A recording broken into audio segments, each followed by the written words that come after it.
This is QEW West.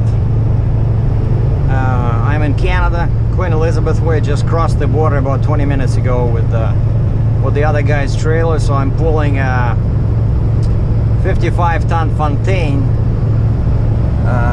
with a Stinger in the back, 3+1. So his trailer, this is fuel tank number 2, the one I mentioned in the yesterday's video, because he was not able to get the proper licensing for Canada.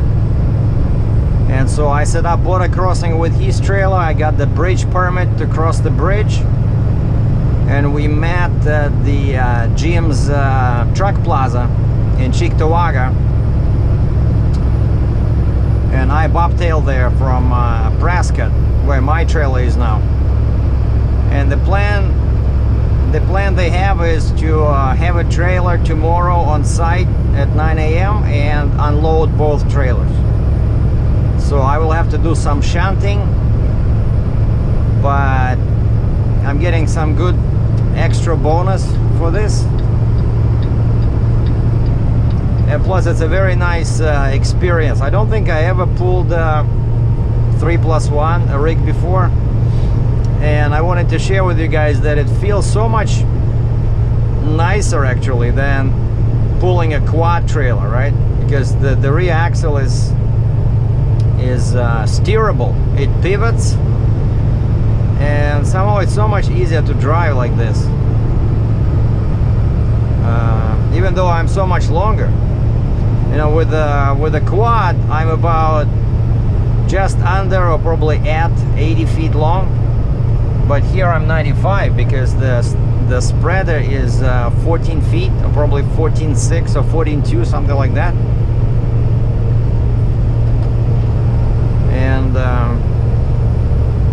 but I see the value in this. You know, it's probably because of this. It's probably now look at this idiot. Challenger is passing me going down huge hill, and he's only doing 95 kilometers per hour. Like, so now I have to brake because of him.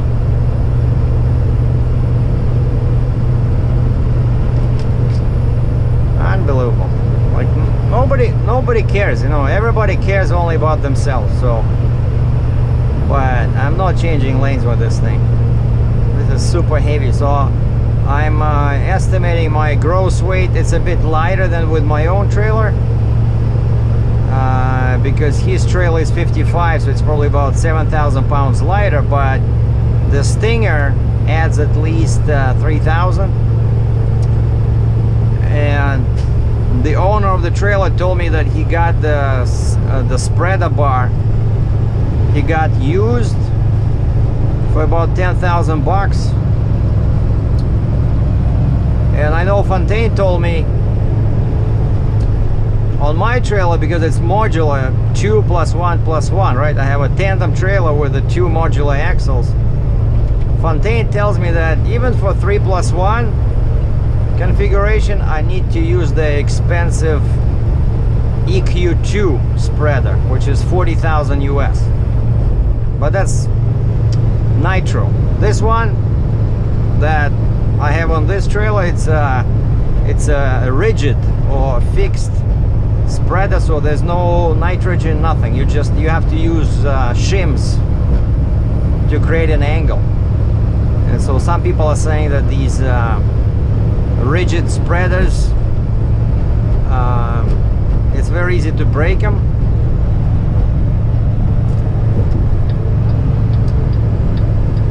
It's basically easy to overload them,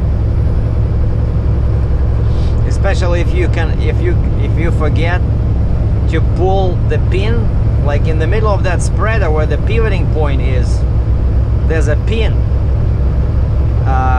If it's in, then the spreader cannot pivot. You have to take it out. And so if you forget to do whatever is needed to be done, like either putting in or out, you can, you know, damage the spreader because it's so far away. Like if it's not pivoting, the trailer will drag it, you know, across the pavement. So anyway, so things are looking up in terms of loads. And Monday I'm moving a scraper, 88,000 pounds cat, huge machine. I'm gonna be loading myself, so not sure how I'll manage that, but they promised me that some guys will be keeping an eye out, because I have to back that huge truck on my trailer because it's so long. It's about 30 feet long, so no way it's gonna, you know, fit on the deck. So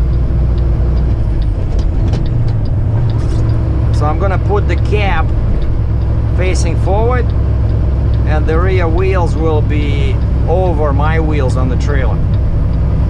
But not this trailer, of course. This one, that's Monday. Today is Thursday. So my job for today, the most important, was to meet with the driver. And of course, on the night before, I prepared the border crossing, and I prepared the application for the bridge permit to cross the bridge. And all that was approved. The border crossing manifest was approved yesterday,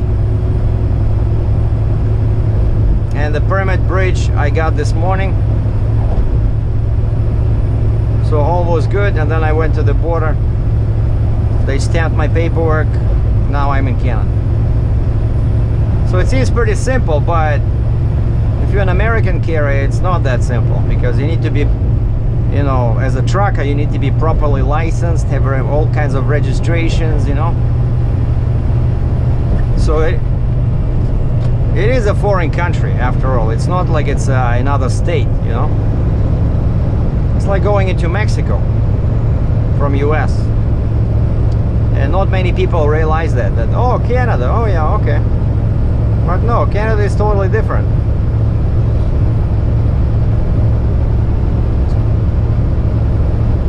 So this is, yeah, QW. The plan now is I just need to get out of this busy area and hit 407, my favorite overpriced tollway, which will take me all over above Toronto, and I'll jump back on a regular highway in near Pickering or Oshawa. And there's a scale there. Well, actually there's one scale here. Like, I should be okay. Like, I have signs, flags, all the paperwork is okay. And I was talking to another guy, if I need to get any amendments to my annual permit, so that I'm running now under my Ontario annual or blanket permit. But because I spent extra money, and my permit is actually called enhanced, extra strength, enhanced permit. So the regular permit only covers you up to, I think it's 82 feet in imperial units, but my permit covers me up to 105 feet. So I don't need any amendments, nothing. So I'm just, and you don't need any escorts in Ontario, unless you are, I forgot, but I mean, up to whatever my annual permit says, I don't need an escort. I don't think. Yeah, last time, right, when I had a Jeep, when I was pulling the red Taylor forklift, I had the Jeep, tandem Jeep and a quad trailer. Yeah, I did not need an escort, because it's covered under the annual permit. So anyway, yeah, so the most important thing now is to reach the consignee and shut down there. When I was dropping my trailer, the guy showed me where I can park, and he says you can spend the night here. Well, actually, there's a truck stop right next door. Maybe I'll just stay at the truck stop, because the crane is coming only at crane is coming at 9. At least at the truck stop they have coffee and everything. But one thing I still have to master with this thing is how to back. And I got a quick 10-minute instruction from Ben, from the owner of the trailer, how to disconnect the stinger and how to back. And he says basically you just disable the stinger, you drain the air and then you put the pin in, and I think you have to remove the shims, but they're only at the top there.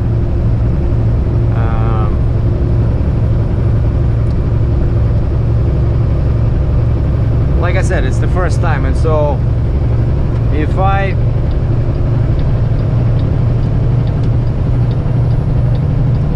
I'm there before dark, right, I cannot drive after dark.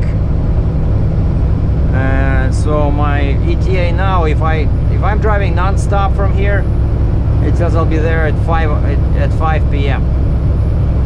And when I stop, I think I'll stop on 401. There should be a rest area there. Hopefully the rain will stop, and we'll do a walk around, and I'll show you guys the trailer and the stinger, and we'll talk about the differences between my trailer and this trailer. For a break in Port Hope, let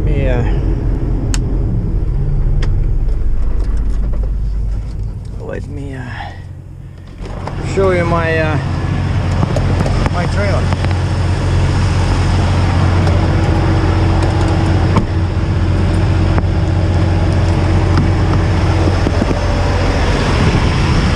Western Star 4900 SF. Check this guy out. This is a parent Canadian brand. Looks like a 23-inch slip box, but very long neck. Nice. See, the guy has steps. That's what I need. Like each time I have a problem, how do I climb in there? Now I just use these. So anyway, so this is a Fontaine. Not sure what year it is.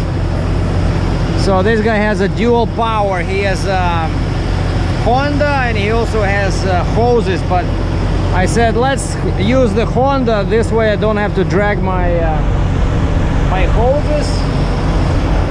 And you see it, because it's a 55 ton, it has this super long, I kind of like this when it's such a long ramp.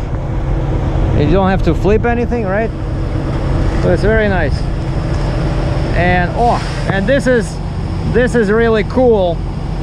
So this is where he hooks up his stinger, and he can also use it to load the stinger himself.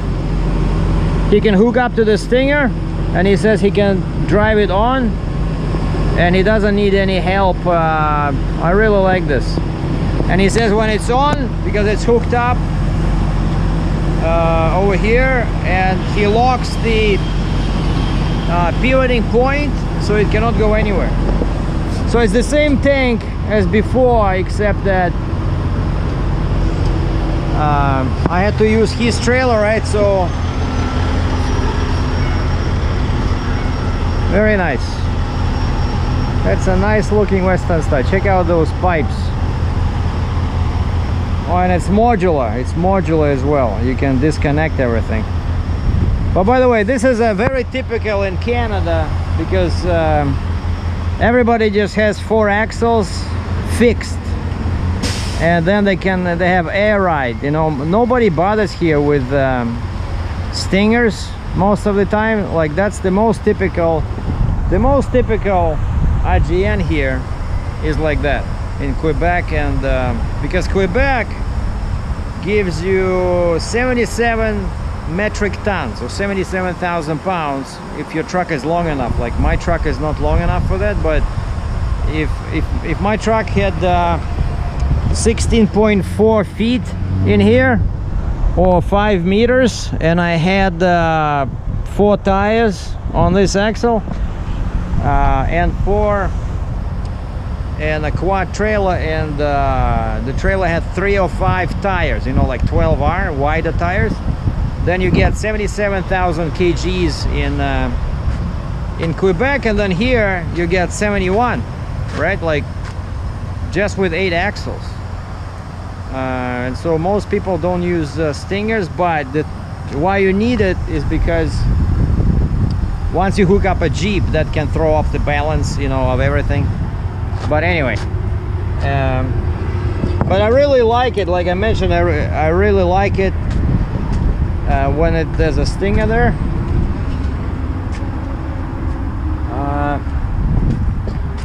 Okay, see, this is what it is. So see these pins over here? So he uses these pins to hook up this to the neck, and this is the shims, right? So it just basically hooked up only at the bottom, and at the top it sits with the on shims, and this is the pin. You just take it out and you put in here, and you lock. Of course, you have to position it properly, but then once you put it in there, it cannot twist, it cannot turn, right?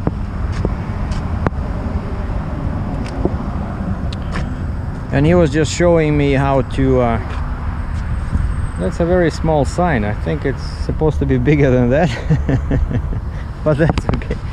I don't like these because, you know, I'm driving and I'm always worrying that somebody will hit this, you know, because look, my load, it's not sticking out, right? The flag sticks out 2 feet on each side. I don't know, but that's the thing I need, right? Like from here to here, that's called a spreader, right? So that's what you need for this. But again, like in Midwest, you know, New York, PA, Maryland, you don't need it, but he's based in Virginia, and Virginia does not give you a lot of weight if you just have a quad, right? So that's why he has this.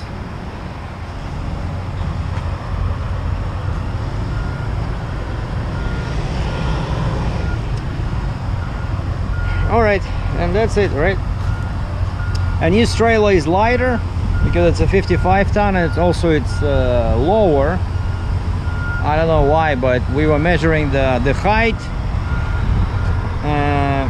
Yeah, same tires, 275, but his trailer is lower.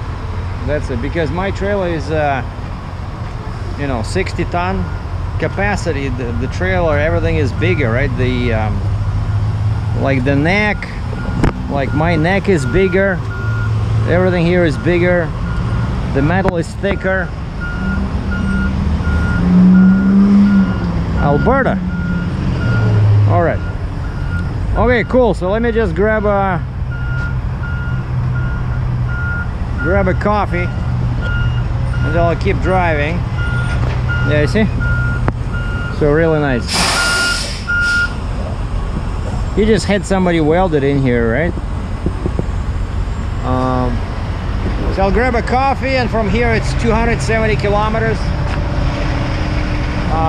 Roughly 120 and 45, 165 miles.